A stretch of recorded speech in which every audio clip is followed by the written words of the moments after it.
안녕하세요. 블록몬스터랩 김민지 기자입니다. 오늘도 여러분들께 블록체인, 암호화폐와 관련한 소식을 전해드리겠습니다. 먼저 첫 번째 소식입니다. 오늘은 페이스북 코인과 관련한 소식을 전해드리겠습니다. 블룸버그는 페이스북 코인이 하반기에 발행될 것이라고 전망했습니다. 최근에 페이스북의 행보들을 보면 여러분들도 예상을 하실 수 있을 것 같은데요. 아직 미공개 상태이긴 하지만 페이스북은 페이팔 등의 인력을 영입해서 태스크포스팀을 꾸렸다라고 알려졌습니다. 태스크포스팀은 50명 정도로 규모가 구성이 되어 있는데 이 중 절반가량인 20명이 페이팔에서 영입한 인재로 구성이 됐다라는 겁니다. 이걸 보면 페이스북에서 결제와 관련한 뭔가를 하겠구나라는 것도 여러분이 예상을 해보실 수 있을 것 같습니다.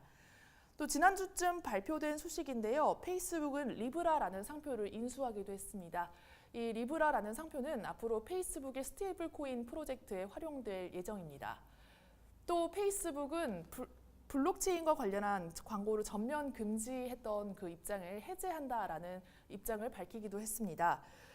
지난해 1월 30일 비트코인 암호화폐 등의 광고에 대해서 전면 금지 조치를 내렸었는데 이 같은 내용을 해지하는 입장을 밝히면서 앞으로 페이스북 코인과 관련해서 뭔가가 정말 발생하겠구나라는 걸 예상해 보실 수 있겠습니다. 다음 뉴스입니다.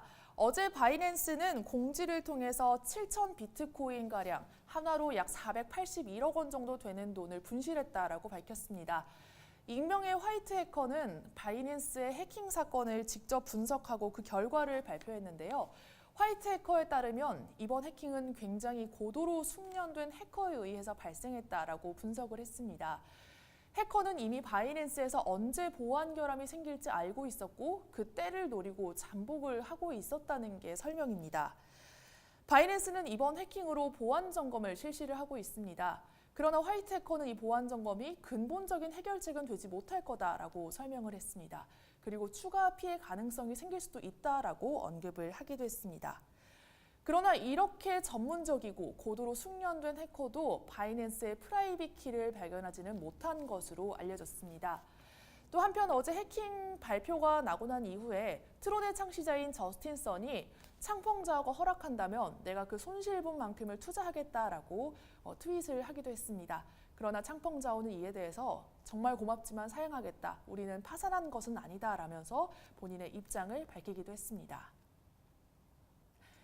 마지막 뉴스입니다. 이번에도 계속해서 바이낸스 해킹과 관련한 소식을 전해드리겠습니다. 창펑자오는 자신의 트위터를 통해서 어제 해킹 발표 직후에 우지한, 제레미 루빈 등의 인사와 이야기를 나눴다라고 이야기를 했습니다. 그러면서 비트코인 롤백은 하지 않을 것이다라는 입장을 밝히기도 했습니다. 롤백은 특정 시점 이전으로 블록을 되돌리는 것을 의미를 하는데요. 이번 비트코인 롤백이라고 하면 해킹 이전으로 블록을 되돌리는 것을 의미를 합니다. 그러나 블록체인을 돌리지 않겠다고 결정한 배경에 대해서는 일단은 블록체인에 피지컬리, 멘탈리 손상을 입힐 수 있다는 이유에서입니다.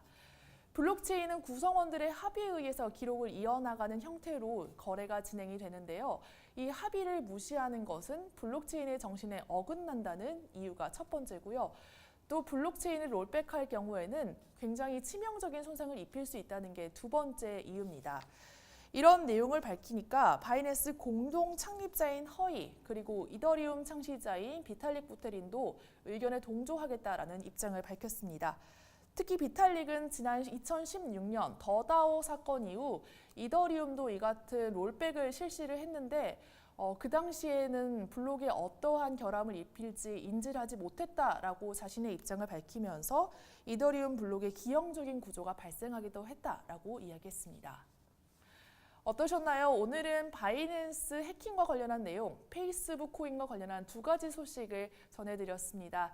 여러분들께 더 정확하고 빠른 소식을 전할 수 있도록 내일도 준비를 해보겠습니다. 지금까지 블록몬스터랩 김민지 기자였습니다.